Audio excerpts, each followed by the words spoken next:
Hey there nation, and welcome to the show where we help you to play miniatures wargaming on a budget. It is I, Commander Cheapskate, and we are back with another episode of Commander Cheapskate Gamer Reviews, the series where we review various products for the wargaming hobby. And on today's episode, we're taking another look at Matthias Eliasson's Warhammer Armies Project. And this time we'll be taking a look at the 9th edition rules for Hobgoblins in his unofficial 9th edition Warhammer Fantasy rule set. Now, for those of you guys who are tuning in for the very first time, in case you're not aware, there is a blogger site called the Warhammer Armies Project that was created by Matthias Eliasson. It is a series of unofficial rules for 9th edition Warhammer Fantasy. Now, for those of you guys who might remember Warhammer Fantasy, unfortunately, Games Workshop decided to part ways with that IP about 7 years ago when they decided to relaunch the brand with Warhammer Age of Sigmar. However, a lot of miniature wargamers who are die-hard Warhammer Fantasy fans, including yours truly, were kind of upset that they kind of abandoned that game. So, of course, a lot of people actually started going about making substitute games such as the 9th Age. Well, in this situation, Matthias Eliasson created a 9th edition rule set for Warhammer Fantasy. And the cool thing about his project is not only did he create 9th edition rules, but he also made army books for not just the armies that already exist, but also for factions that never got a proper book treatment from Games Workshop. And one of those groups, of course, being Hobgoblins. So on this episode, we're going to take a look at this product, take a look at the army rules that Matthias Eliasson has put together for this army.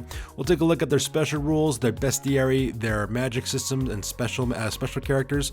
We'll also take a look at their magical items as well as their army lists, and give you our overall review of the new Hobgoblin army from 9th edition Warhammer Fantasy. So with that being said, let's get this review on a roll.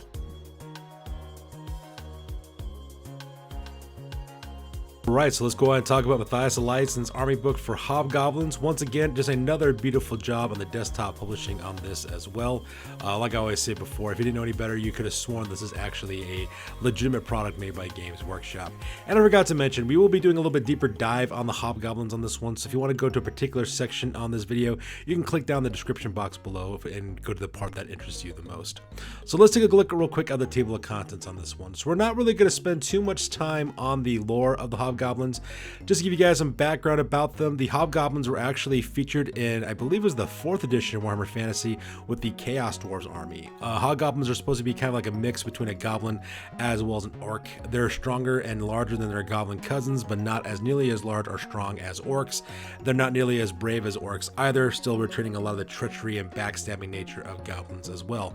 They were actually used as a slave race to the Chaos Dwarves, used them in both their militaries as well as overseers over lesser greenskins like goblins as well as orcs in their factories and such. Well, in this particular book, Hobgoblin culture takes a further step, and they actually kind of parallel the ideas of what Mongolian culture was like at the time of Genghis Khan, when Genghis Khan set up to actually control and establish the Mongol Empire. And that's exactly the kind of culture and the overall look that these Hobgoblins have. They wear the very large fur coats, they got the spiked helms, but instead of riding horses, they primarily ride giant wolves. So you could actually have an entire cavalry-based army with wolf riders in this army, so it's actually pretty cool in that situation. So because of that, we're not going to really go too much about the lore. If you want to, you can download the product yourself and take a look. What we will look at, however, are the army rules for the Great Horde. We'll take a look at the bestiary for all the different units that are available, as well as the special characters. We'll take a look at the lore of spirits, as well as their unique magical items, and then go over their army lists. And with that being said, let's get this on a roll. So that being said, let's go ahead and talk about the Great Horde real quick by talking about its army rules. So first of all, we have Dead Shooty as an army rule. It says models with this special rule do not suffer penalties to hit for moving and shooting. In addition, when using flee as a charge reaction, Hobgoblins may stand and shoot before making their flee move. Now that's actually a really good powerful ability for them, because Hobgoblins are not known for close combat, but they're actually known for their shooting ability. So having that ability to put multiple rounds of arrows into your opponents is very important, especially for this group. Then we have another special rule called Cowardly Despoilers. It says use this special rule gain +1 to hit in the first round of close combat if they successfully charge an enemy in the flank or the rear. Once again, going back to that backstabbing nature of Hobgoblins. However, if they are themselves charged at all, they suffer -1 to their combat resolution bonus in the first round of combat instead. This rule applies to the Hobgoblins themselves, including any Hobgoblin character in the unit, but not to their wolves. So keep that in mind when you take a look at this. So when you decide to do this, it's always best to be the one charging with a Hobgoblin army. Traditionally, you want to go for the flank, or better yet, from behind and try to catch enemies in ambushes. Very important for Hobgoblins. I think it's kind of cool to reflect this in the lore. And then we have Treacherous Gits. It says models of this special rule must test for treachery at the beginning of each of your turns. Roll a d6. If you roll 2 or more, the unit has passed the test and may fight normally. If the dice rolls a 1, then the unit has been affected by treachery. So it's pretty much like the animosity rule for orcs and goblin armies. As to determine what the unit does, roll a d6 and consult the table below. Note that you do not need a test if the hobgoblins are already engaged in close combat, fleeing, have pursued a unit off the table, or are waiting in ambush. First one is Traitor. The hobgoblins decide that the battle is turning for worse and their services will be better fighting for the other side. The hobgoblins halt and shoot at the nearest regiment in their own army. Turn the hobgoblins toward the unit and resolve the shooting immediately. Note that shooting due to treachery is worked out before normal shooting. The hobgoblins do nothing else this turn. If there are no troops within range and the hobgoblins do nothing this turn, they are prevented from moving and shooting while they argue about who is to fight for. If the unit does not have a missile weapon, they will inflict d6 strength 3 hits on themselves as they start to fight backstab one another instead. Then we have a roll of 2 to 5. We stays ear. The hobgoblins refuse to shoot or charge the enemy, though otherwise they may act normally. And then we have Heliora, which basically the hobgoblins decide to fight till the bitter end. The unit unleashes their battle cry and launch themselves at their foes, immediately moving towards the nearest visible enemy unit using the random d6 special rule. If no enemy is visible, they instead move directly forwards, and after the move is completed, the unit must declare a charge in the charge subphase against the closest visible enemy unit. If it is possible to do so, if the unit cannot declare a charge, then it may carry on with the rest of its turn normally as if it has not moved this turn. So there you go. Once again, we have our nice little animosity checks for the hobgoblins as well. So first of all, we have cons. The cons make up the fighter leading of their units. We have the cons, which are their lords, and chieftains, which are their hero levels. So for the con, we have movement 4, weapon skill 6, ballistic skill 5, 4 strength and toughness, 3 wounds, 5 initiative, 4 attacks, 8 leadership. The chieftains pretty much the same with 1 less weapon skill, 1 less wound, 1 less initiative, 1 less attack, and 1 less leadership. They have the dead shooty rules as well as the quell treachery special rule as well. It states that any friendly unit joined by a chieftain or within 6 inches of a con may be rolled failed treachery tests, which is going to be really good for you to use, especially since you got to worry about that taking place a lot with your army as well. Now, what's interesting about these guys is that they can also take mounts to ride into battle. They can take giant wolves, which are your typical wolf cavalry that most of the hobgoblins use, or for 45 points they can take a dire wolf instead, which makes it a monstrous beast. They have weapon skill 5, 3 attacks, as well as 3+ to their wound characteristics, so that might be something you want to take a look at if you decide to take one of these guys and have them mounted is on a dire wolf. Now from there we have our shamans. Our shaman elder is the lore level character with movement 4, weapon skill, ballistic skill, strength, all 3, toughness of 4, 3 wounds, 2 initiative, 1 attack, 7 leadership. The shaman, which is the hero level character, has exactly the same stats except 1 less wound, 1 less toughness, as well as 1 less leadership. The type is infantry. The magic is a shaman as a wizard uses spells from the lore of fire, lore of beasts, lore of heavens, or the lore of shadow, or the lore of spirits. In my suggestion, the lore of spirits is actually quite a powerful lore in this one. Offers a lot of buffs and a lot of advantages. So we'll talk about that though when we get to the magic section. Now, they do have a special rule called Bays Ain't Right in the Ed. No units may ever use the leadership of a shaman, elder, or shaman, and they never be the army's general. So the idea is supposed to be these guys are pretty much tripping on mushrooms most of the time and psychedelic chemicals, so no one really listens to a shaman. So unfortunately, you cannot take these guys as generals for your army. But with only 7 leadership, you're pretty much better off not taking them at all. Now let's go and talk about the meat and potatoes of this army, which is the Hobgoblin Warrior. The Hobgoblins got a movement of 4, weapon skill, ballistic skill, strength, and toughness of 3, so they're a little bit better off than their goblin counterparts. 1 wound, 2 initiative, 1 attack, 6 leadership. They have the Hobyar, which is the close combat champion for this unit. Pretty much the same thing except 1 additional attack. And they have the Sharp Eye. The Sharp Eye is the leader of a unit of Hobgoblin archers. That guy has a ballistic skill of 4. They have the Treacherous Gits special rule as well as Backstabbers. If a Hobgoblin infantry unit with the Backstabber special rule is at least 10 models strong and successfully restrains itself from pursuing an enemy that is broken in close combat, it immediately causes d6 strength 3 hits on the fleeing unit before it moves for every 10 full models of Hobgoblin unit. Wounds from this unit attack are distributed as wounds from shooting. Attacks may be saved normally. So that's the kind of nice thing about these guys. If you decide not to pursue your enemy, you could actually cause them with backstabbing, which is actually kind of cool. It's supposed to represent the fact that, the Hobgoblins are getting their last bit of hits as they're moving away. Now, for the normal close combat Hobgoblin, they're going to cost you about 3.5 points a piece. They do have hand weapons, light armor, and shields as base, which is nice, and you can equip them with shields for additional point, and you can take a throwing weapon weapons for additional point for these guys as well, so it makes them quite deadly in close combat. Now, the archer version of this is, of course, is 5 points. They come with hand weapons and bows. They don't come with short bows. Traditionally, goblins usually carry short bows, but they actually have normal bows, which is a really nice buff. They can also take light armor for half a point, as well as throwing weapons for half a point as well, to get those last few shots in before they get charged against. Now, probably the most important core unit is the Wolf Raider, which is the meat potatoes and the whole reason why you usually play Hobgoblins. So let's talk about these guys real quick. So the Wolf Raider has movement 4, weapon skill, ballistic skill, strength, and toughness of 3, 1 wound, 2 initiative, 1 attack, 6 leadership. Then Migan, which is their champion, has 1 additional attack. And of course, they're riding giant wolves, movement 9, 3 weapon skill, 3 strength and toughness, 1 wound, 3 initiative, 1 attack, and 3 leadership. They have the treacherous gifts as well as cowardly despoiler special rule. They also have dead shooty as well as fast cav. Now, Hobgoblin Wolf Riders especially is what this army is known for. Like I said, traditionally in the past, whenever we saw Hobgoblin armies, a lot of people used to take these guys in a fully mounted army, which made it look really, really cool. Unfortunately for the Wolf Riders, though, they do cost 12 points apiece, so they're a lot more expensive than the Hobgoblin counterparts. And they come with light armor and hand weapons, but unfortunately, according to the army list rules, you have to choose one of the following: either spears or bows, but you can't take both. And I say boo to that. That's kind of sad in my opinion. I believe you should be able to take both. So like if my friends ever wanted to make Hobgoblins, I'll let them take both because that's what they're supposed to be able to do. And they'll also purchase shields for these guys for additional 2 points as well. So that basically gives them a 4-up armor save with 24-inch range shooting as well as spears. And that's how you ought to equip these Wolf Riders. After that, we have what are known as Karash. Karash are expendable slaves.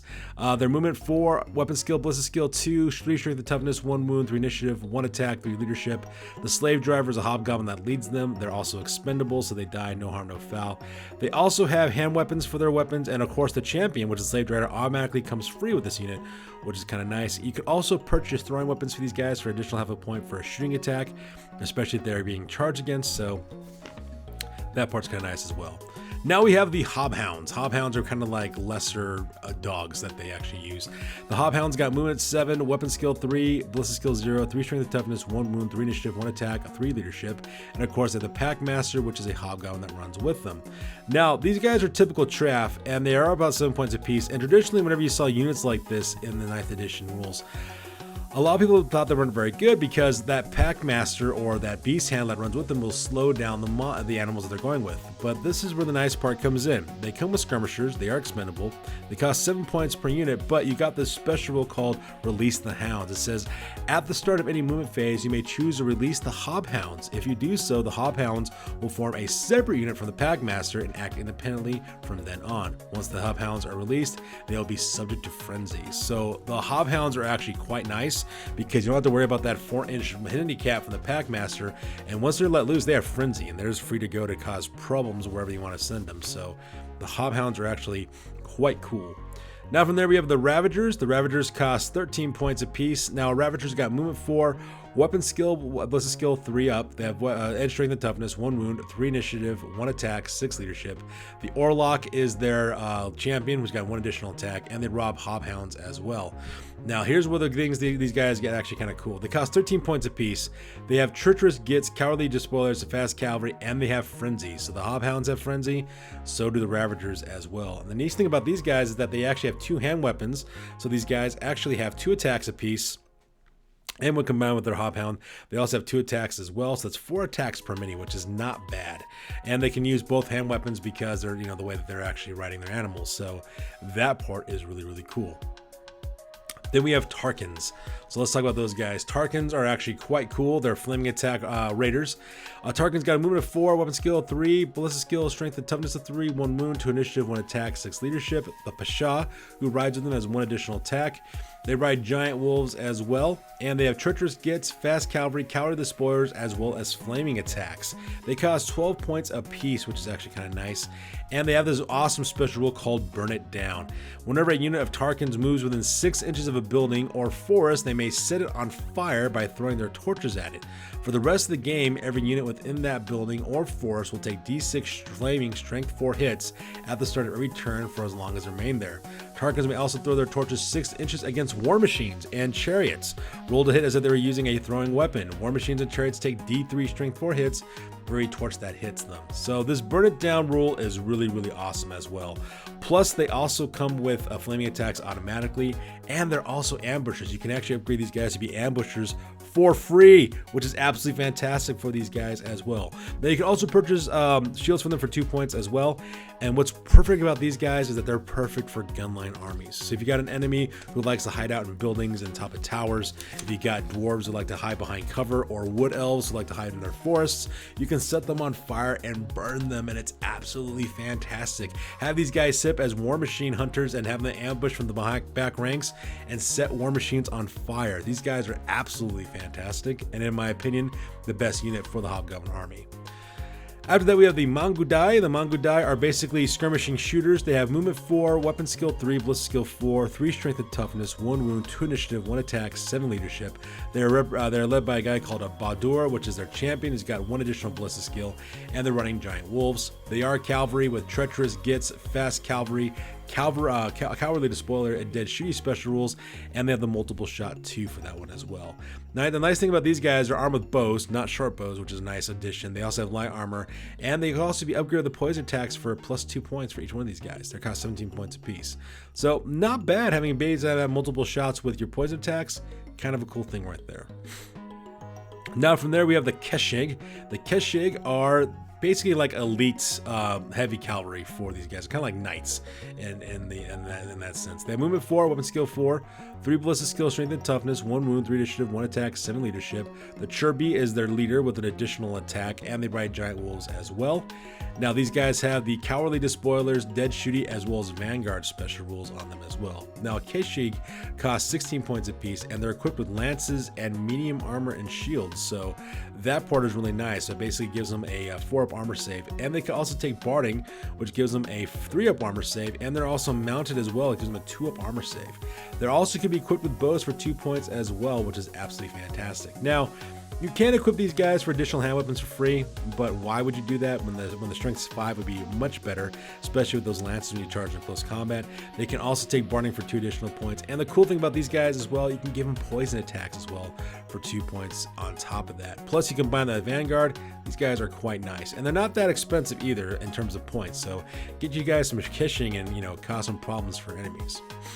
Now, one of my favorite units in this book is the Sneaky Gits. So let's talk about those guys. Sneaky Gits are movement 4, 3 weapon skill, ballistic skill, strength and toughness, 1 wound, 2 initiative, 1 attack, 6 leadership.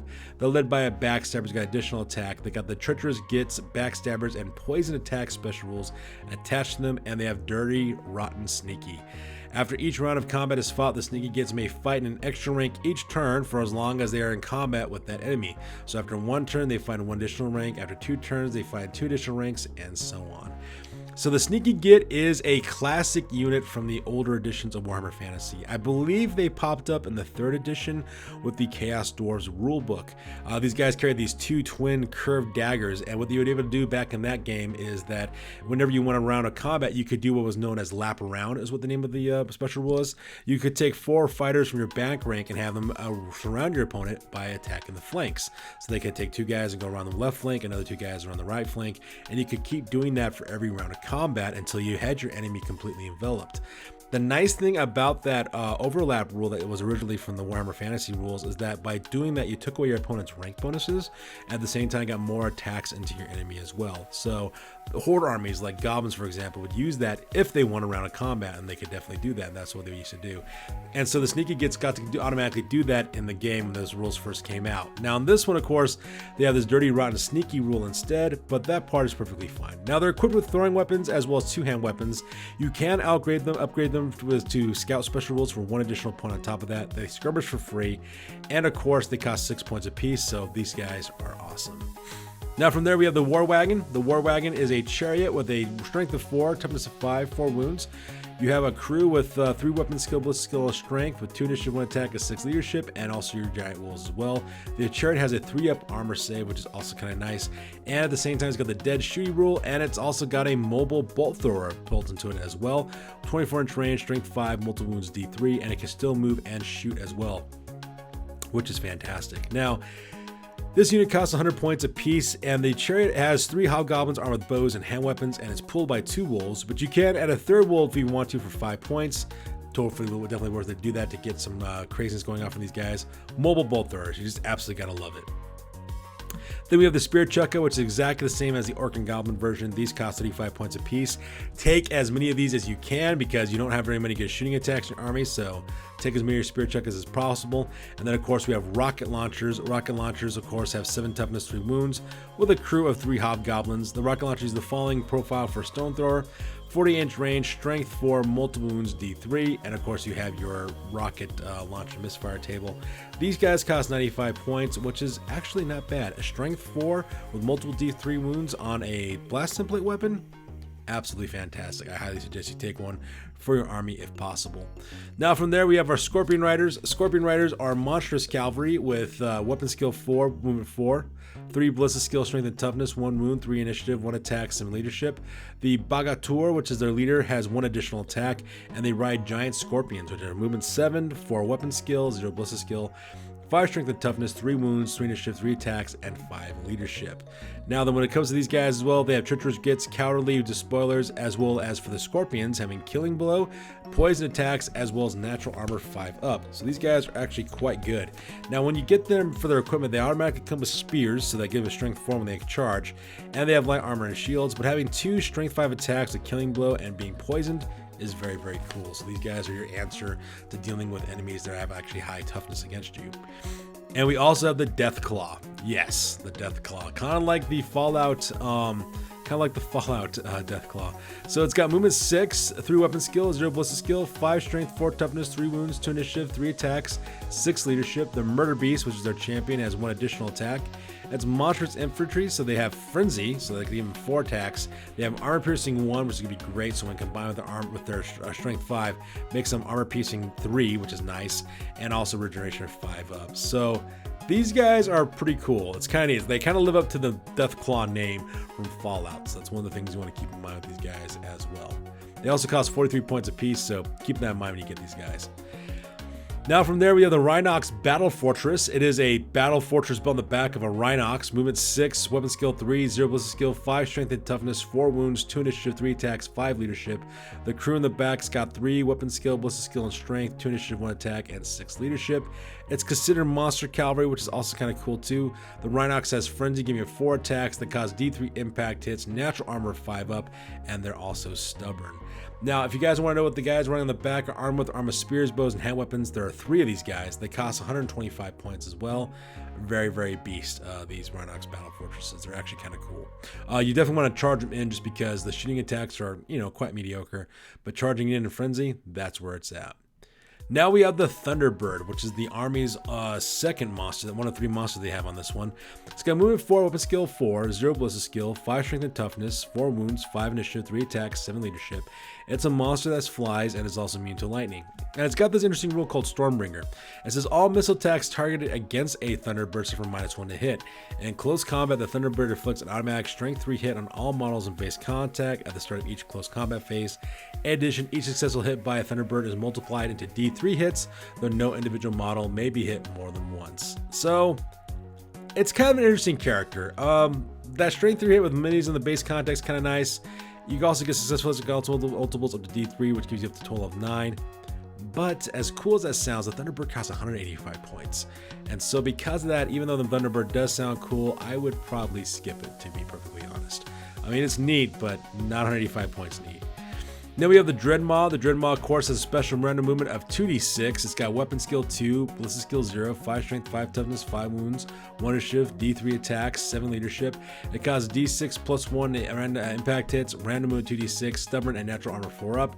We have Cavernous Maw. The Dreadmaw has 2 additional chomp attacks. These chomp attacks have the killing blow and multiple wounds D6 special rules, so they get 2 attacks on top of that. And they have Tunneler special rule. The Dreadmaw moves through the earth to get to its prey, easily tearing a path through earth and stone. It moves exactly the same fashion as a creature with the Fly special rule. However, Tunnelers do not benefit from the Swift Stride special rule. Additionally, a Dreadmaw has the Always Strikes first special rule at a turn in which it charges, and any unit charged by a Dreadmaw does not gain any benefit from multiple ranks of the first round of combat. So a very deadly monster. Now it does have some upgrades. You can get all of them if you want to. You can get Hooked Spines for 10 points, gives a devastating charge with +1 attacks. Another 10 points gives it Clawed Mandibles, which gives the maw attack armor piercing 1. You have Slime Spray for 20. The Dread Mob fires against a breath weapon that forces any unit under the fire plate to pass an initiative test or suffer -2 to their movement for the next turn. So not so great. The Slime Spray is kind of like, give me a proper breath weapon, not something that slows my enemy down. And then we have Poisonous Blood for 20 as well. It says any maw that inflicts a wound on the Dread Maw in close combat immediately suffers a single strength 4 hit, which is, I guess, okay. But in my opinion, probably the best ones to get Hook Spines and Clawed Mandibles. They seems like you get the most mileage out of those two. And the Dread Maws cost 225 points. That makes you, what, 245? That's not so bad. And of course, we have our Giant, which is your typical Giant character that we always have.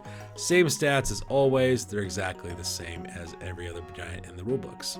And there you guys have it. That makes it the army rules for this one. So now that we're done with the army rules, let's talk about special characters.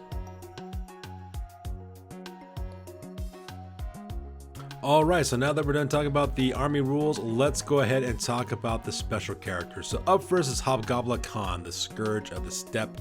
He is actually the special character supposed to be based on Genghis Khan, the greatest Khan to have ever lived. His name is Hobgoblin Khan. He's got movement 4, weapon skill 7, 5 ballistic skill, 4 strength and toughness, 3 wounds, 5 initiative, 5 attacks, 9 leadership. He's got the Dead Shooty as well as Quell Treachery special rules, as well as the Great Khan rule. Hobgoblin Khan must always be the Army's general. In addition, units of Kershig may be taken as core. So those really heavy cavalry options are now core choices, which makes him quite attractive in order to do so.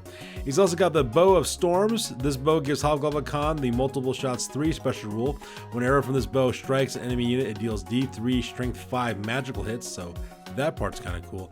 And we have Mask of the Great Deceiver. +6 armor save. The mask gives Hobla the Ward save 5-up special rule. In addition, all Hobgoblins may use his Inspiring Presence rule within 18 inches rather than the normal 12 inches.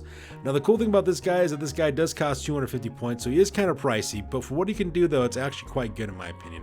You can also either ride a Giant Wolf or a Dire Wolf for 45 points. I say give him the Dire Wolf, that way you have additional wounds put on top of him. Now from there we have Gazak Khan, Terror of the East. This is the actual same character. It's also from the Dogs of War. He's got movement 4, 7 weapon skill, 6 ballistic skill, 5 strength and 4 toughness, 3 wounds, 6 initiative, 4 attacks, 9 leadership. He rides Wargon, the Giant Wolf, with 919, 5 weapon skill, 0 ballistic skill, 5 strength, 4 toughness, 3 wounds, 4 initiative, 3 attacks, and 5 leadership.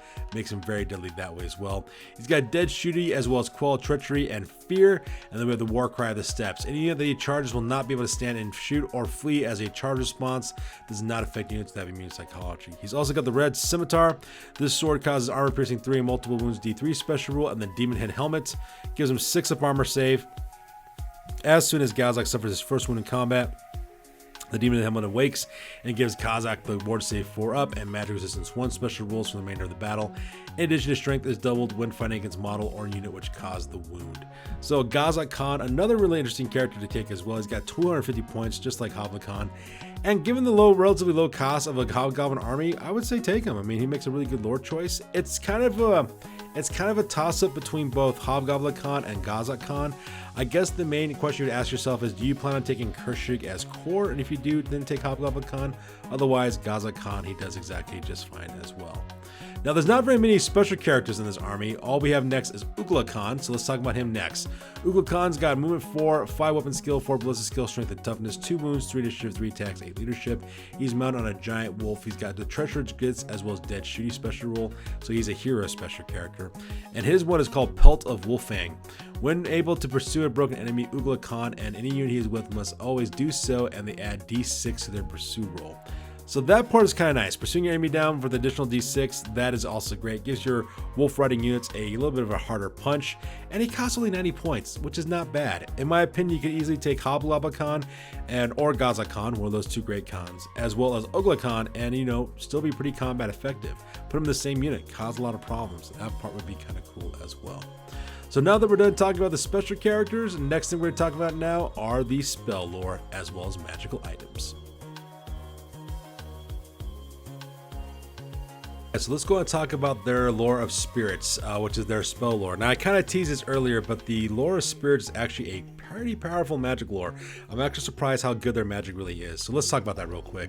So first of all, we have the lore attribute of Spirit Wisdom. Whenever the caster rolls any doubles while successfully casting a spell, he gains knowledge of one additional random spell from the lore of spirits for the duration of the magic phase. So that part's kind of nice. If you can do that, you could actually get multiple spells off and at the same time get multiple spells and use those if you want to as well. And all these spells are actually quite powerful. I would admit that 5 of these are actually probably the blue chip spells, and we'll talk about that right now. So first of all, we have Spirit Staff, which is the signature spell cast at 8+. It's an augment spell at the range of 24 inches.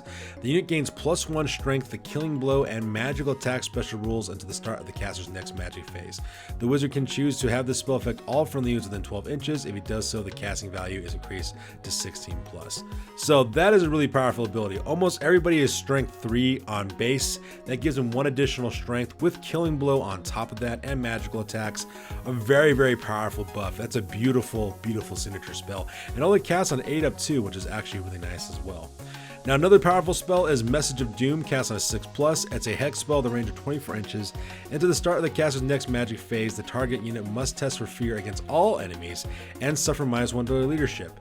The wizard can choose to extend the range of the spell to 40 inches. If they do so, the spell cast is cast at 9+. Another really powerful ability as well. Now I know what you're thinking. You're thinking, well, what if you go against someone who's got pretty good leadership?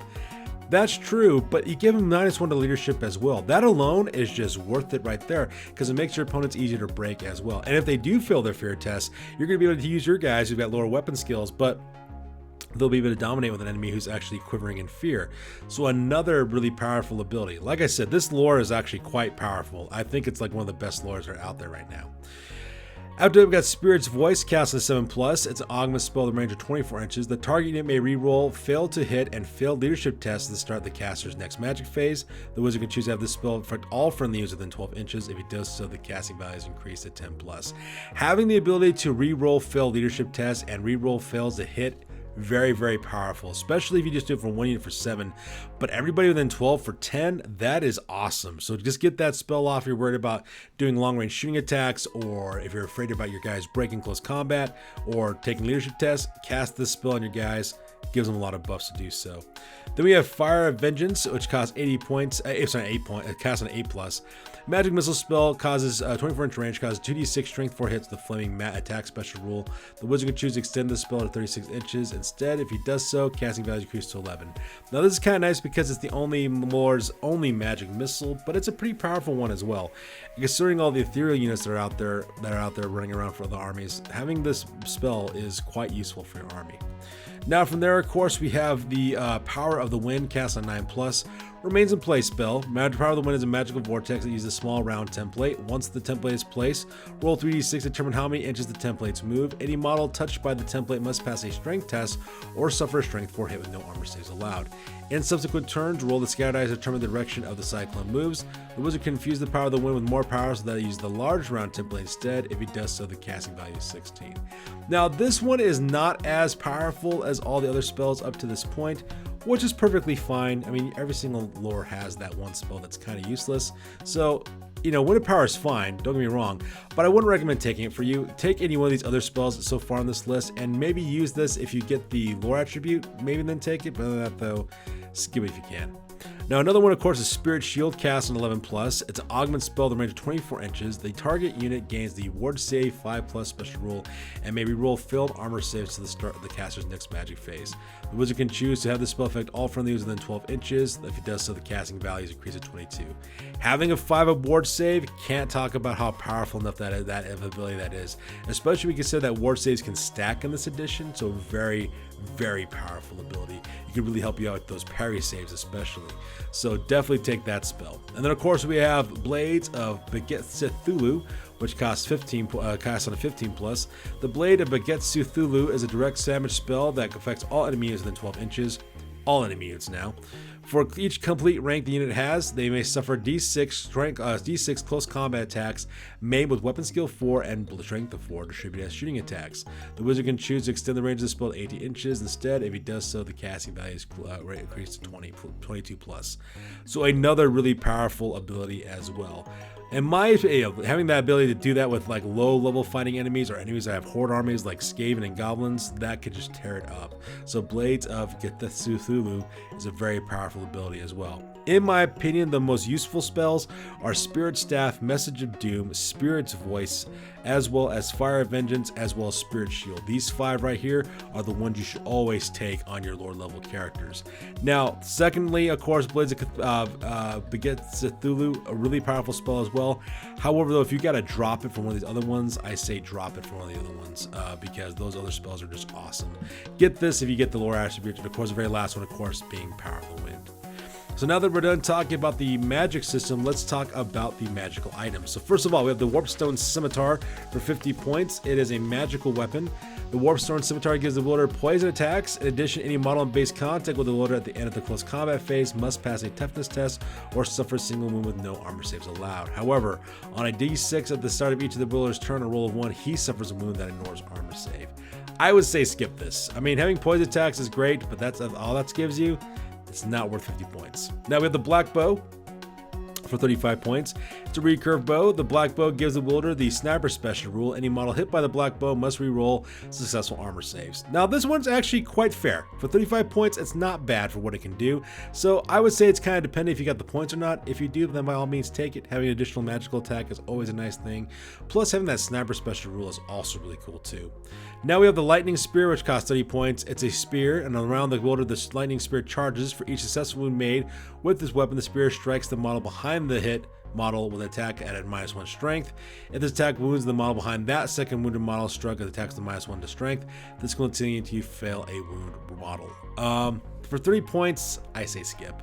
I mean, it's a neat effect, but you're probably charging at maybe strength 5 most of the time, so it's maybe kill 2 extra guys for 30 points. Not really worth it. Then we have the Armor of the Wind Fortress for 50 points. It's medium armor. Once per turn at any time during the turn, including before or after moving, the wearer of the Armor of the Wind may be placed anywhere within 6 inches of his initial position. The model may be placed facing any direction as his new location. This ability may not be used to enter or leave combat. I say skip. For 50 points, that's not really going to do you much good right there. Now, another one is, of course, is Findra's Orb of Theft for 50 points. The bearer of this orb can remove one of the enemy's power dice and add it to his own dispel pool. While that is cool, it's not 50 points cool, so I say skip that one as well. Now, the Weirdstone Crown is 25 points. Let's talk about that real quick. Weirdstone Crown guarantees the wearer a 4+ ward save. If the result is a 1 when rolling the save, the wearer suffers -1 penalty to his leadership. Now, while that may not be so great, for 25 points having a 4 ward save, that is a bargain. So I say take it whenever you can. Now let's take a look here for Ever-Shifting Map. It costs 35 points. The model carrying the Ever-Shifting Map and one unit he must be assigned to can deploy as scouts. That's actually pretty good. For 35 points to have another scouting unit, I'd definitely say take that one. You can cause a lot of pain if you do this one correctly. So pretty powerful ability there. Then we have Bag of Sneaky Tricks for 25 points. It's a enchanted item. It says at the start of the game, roll a d6, refer to the following chart to determine what the item retrieved for the battle actually does. We have Worthless Scrap, which does nothing. Protective Amulet, which gives you a 6-up ward save. Red Gem, which gives you flaming attacks and immunity to flaming attacks. Obsidian Bracelet gives you magic resistance 2. A Troll Bone Torque, which gives you 4-up regen save. And the Demon Skull. The item gives the bearer +1 toughness, magical attacks, and a ward save 5+. For 25 points, I say take it. That is worth it because at least you get ward save 5-up that stacks, which is perfect. So any one of these is perfectly fine as well. And for only 25 points, you can do a lot worse for 25 points.